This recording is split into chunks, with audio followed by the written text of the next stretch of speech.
but it's just going to be a lot different. I like paranormal stuff, and like Colby said, we'll still do paranormal from time to time. We'll do exploring from time to time. We'll do treasure hunting from time to time, but it's not going to be like a specific thing every time. So it's not like one theme. And same with like formatted videos. Like we usually do series and stuff like that, but didn't hear it from us, even though it's coming from us. We might even like take a step away from that and do like one-off videos every once in a while, where it's just like one video, stuff, instead of like a series of like 4 or 5 things. And we're doing that because we want to post more. I know, especially because of quarantine, we couldn't travel on our travel channel, so we feel bad. So we want to get back into posting more often. We want to do season 3s as often as we possibly can, as opposed to taking like a month to work on one series. So that's why we'll like be spursing in some one-off videos as well as still doing the series and stuff. Definitely. I was just gonna say, I hope your guys' quarantine is going okay. Yeah. I've been going through it this past week. I feel like it's been so slow recently. Slow? Just like, yeah. We've been doing a lot of stuff, but like, I don't know. I'm so ready for just to be social again. Yeah, I feel like trapped here. Yeah, it's definitely like trapped environment. We can't say anything though. I know. We can't complain. Way worse off, so sorry about that. But yeah, we've been grinding though. We got a lot of stuff. We have been getting a lot of work done, which is great. But good news for you guys too. Yeah, lots of new stuff coming. Just feels kind of like a cycle. I think you guys probably know what I'm saying. Like just the same day over and over and over again. But hopefully. All right, are we ready? Yeah. All right, we got 14,000 people here for our announcement. Shit. So, earlier this week we got word and we talk about the story. And if you aren't part of our texting game, text us. Someone put the number down and text us 913-285-8687. I'll comment it. I'm gonna comment it right now. We can pin that. But yeah, if you haven't texted us or are part of our texting game, you don't know this yet. But we went to Hawaii last year, and we have this crazy story that we've been putting off telling, and we've been hyping it up. And so we're sorry that like it's taken us literally over a year to tell this story, but we had to figure out we're going to finally reveal that secret to you guys and how we're going to tell it. Write down the texting thing just so in case you guys wanted to. 285. And then 8687, right? 8687. Let me see if I can pin it if Colby's comment comes up. 285. God damn it, let me add a space! There we go, alright, ready? Yes. And then I'm gonna add a bunch of emojis so you can see it. Let's add a bunch of mouths and teeth and legs. Okay, I'm waiting for your text, brother. Alright, there we go. Is it here? Oh my god. Did I not even show up? Please oh, there it is. Alright. Let's pin that comment. Okay, cool. So there's our there's our phone number. It's really strange watching yourself from like another thing, like 10 seconds later. It's like the things that we do there and the things we do here. Ooh, that's weird. Okay. Anyway, getting down to it. This live stream and our big secret is about the story and the experience that we had over a year ago, the first time our group went to Hawaii. Yeah, so if you guys don't know this, we and like our high school friends have always gone on this annual boys trip every single year, like around the same time. Shit! Shut up, we're trying to tell a story! God damn it! Dude, I was on my balcony like at 3 a.m. last night. Why? And there was a huge chase. Did you not hear? Like, there was like 4 helicopters down like this street right here. Dude, I was like conked out. Oh my god, it was crazy. But anyways, every single year, us and the boys, we go on this annual trip. This year we went to Vegas. We were very, COVID free and stuff like that. Staying in RVs and hotel rooms. That's it's not like public stuff. But last year, we went to Hawaii, and that was probably one of the craziest stories that we had to like suppress and really, really like try our best not to like spoil or tell anybody for so long, and finally, it's here. Yeah. Where we can tell you. Like, it was to a point where, like, at that point 1 year ago, we had done so many abandoned videos. This is already halfway through season 2, so we've done a lot of paranormal things, and that still, like, freaked us out probably more than anything we've ever done. That's up there with memories of, like, Queen Mary, of how much that, like, changed my life. Of like, there are things like this that go on in the world. I cannot believe it. Yeah. It's so crazy and insane. It was a whole new experience for all of us. It was crazy. But before we get into like the giant reveal, let me tell you a little about the story. So like you said, a year ago we went to Hawaii. So we've been planning this for like 6 months. We decided to go to Kauai, Hawaii because that was Colby's favorite place in the world. My favorite place! He's always wanted to go back there, and so we finally were like, you know what, let's freaking go. We've never taken, an out of the, we're like, yeah, let's do it. Then we get there, and we're thinking this is going to be paradise. This is going to be beautiful. This is going to be like the greatest trip we've ever gotten to. And it was, for the most part. It was, to an extent. For the most part. But till things started to hit the fan. Yeah, like shit hit the fan hard. But like right off the bat too, I don't know if you remember the small details, but even at the airport when we got in, things were horrible. Like we got there at like 11:30 at night, and it took us 2 hours to get a taxi. Yep. And the taxi driver didn't even like us. Like it was super weird, super awkward, really sketch. And like he said, the whole town shuts down at like 9 p.m. or 8 p.m. So you can't get any food or water. Mm-hmm. So we had to like sleep hungry that night. And then even the next morning, trying to get a rental car, we had to walk 2 miles. Yeah, we had to walk to our rental car place, which was luckily down the street, but it was like a 2-mile like trek.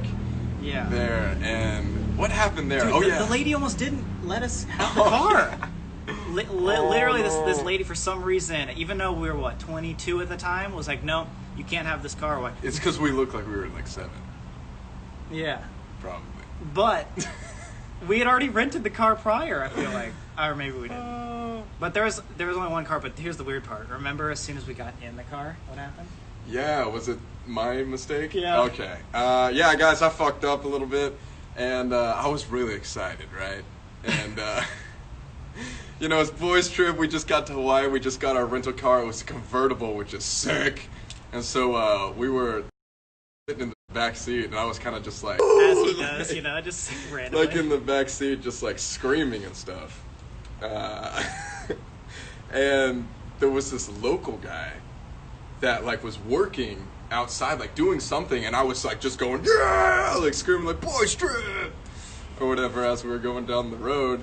And all of a sudden I see this guy like look at us and then like slowly like run to his car and then get in and like start to chase us. Yeah. And like he started following us. Yeah, I was looking in the mirror, like whatever. I'm like, dude, this guy's following us. He's making every turn we do. Like, we even made a longer trip just to make sure he was actually following us, not just going the same way. Oh, yeah. And we ended up going all the way back to our Airbnb, pulling into our driveway. And at this point, we like thought we lost him. And we get out of our car, and then he pulls into our driveway right with behind us to like block us in, basically. Like, what? And this huge Hawaiian dude, like massive, comes out and he's just like, you guys gotta be careful of where you're at. Yeah. You can't mess around here. This is my land. And yeah. we were like, oh, I'm sorry. And like, I think no. Don't just, what are you here for? Just to have fun or something? Nate was just vacation? like, you can't, or Nate was like, yeah, no, he just like sneezed. Like we were trying to blow it off. They were like trying to say that I was just like sneezing in the back, like going like, ah! Or something like that.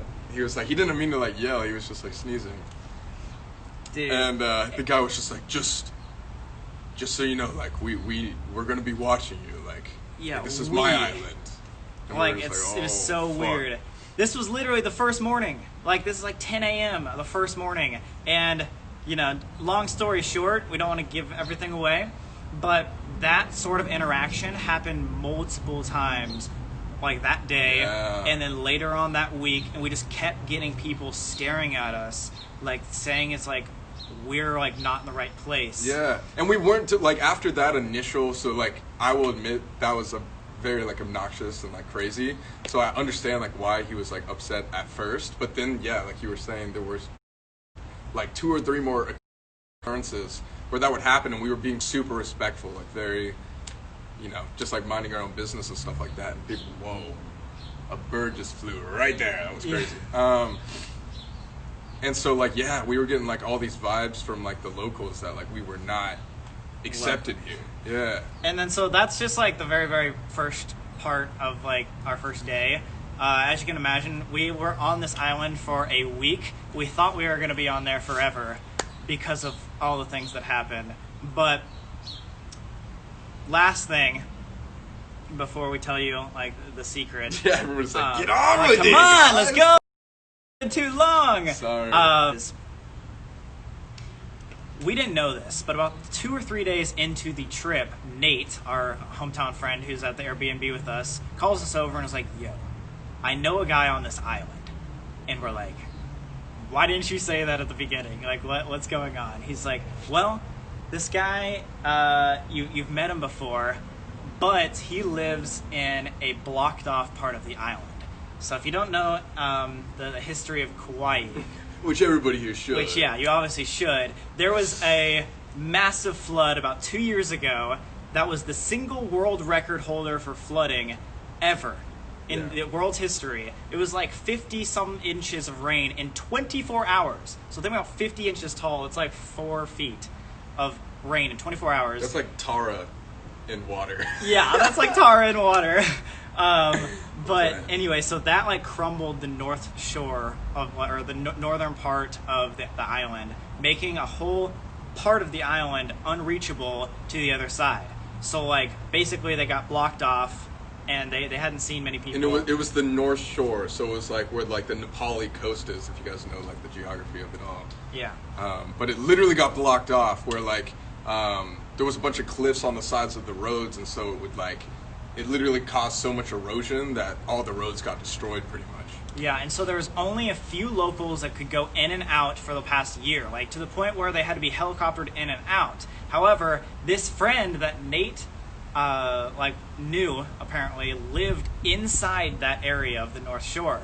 Mm-hmm. And the whole moral of the story is that later on in that week, we got to experience inside that North Shore where only about 100 people, 100 locals had ever been. Yeah. Knowing the fact that all the locals on the island hated us.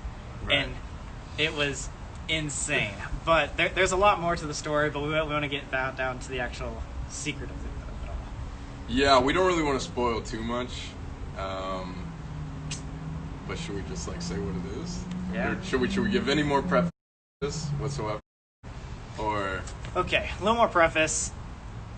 This we started out wanting a happy adventure. I didn't want to go.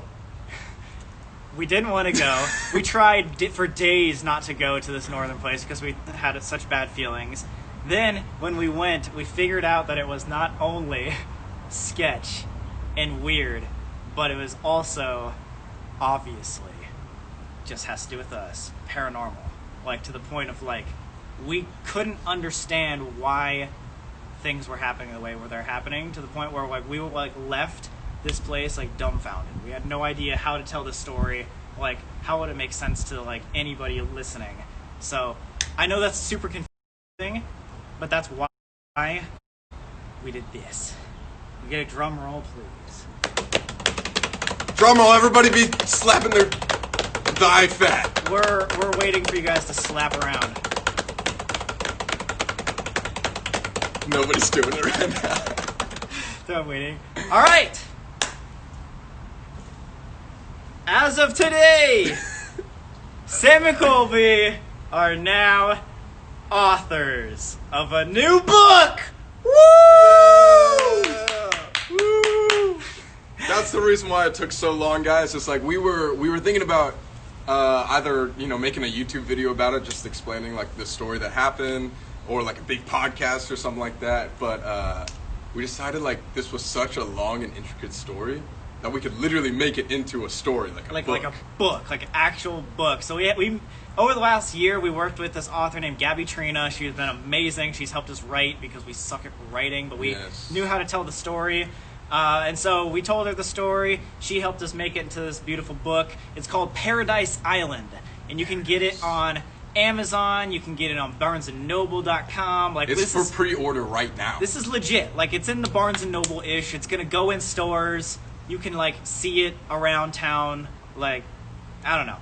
I'm gonna put the link in the chat right now. Okay, yeah, we're gonna put some links in the chat so you guys can check it out. But yeah, Paradise Island, a Sam and Colby story. If you want to search it up on Google, you'll probably find it.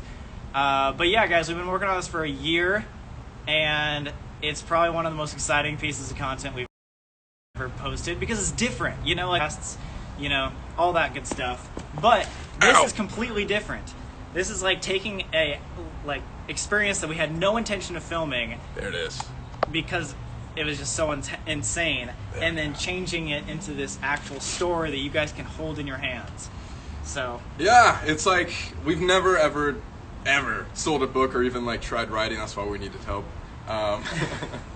But also just something to be said is it's based on true events, and like most of it is things that happen to us, but you guys will obviously realize if you read the book, we don't want to give any spoilers, that like at the end it's not true. Yeah, so we tried to make as much of it based on our experience as possible, but we wanted to hide the names and like the locations of places because obviously we don't want to affect anybody who's on the island because they already hate us. But yeah, most of it's true. I'd say like the ending part of it is where we it and make it a fun story for you guys. But the amount of craziness, people will think it's fake before it's fake. Like that's how insane it is. Like most of the story actually fucking happened. So that's why it's so bizarre to think about. Yeah, and we definitely don't want to give it away. So it's like hard to like talk about what actually but you guys will be able to tell. So yeah, think about like exclusion on an island that you've never been on, without cell service, with people that like aren't into the paranormal. This is Nate and Alex, like completely isolated in a whole town of locals that are like completely isolated with like maybe like 50 to 100 locals that just hate you on this one weird outskirt. Yeah.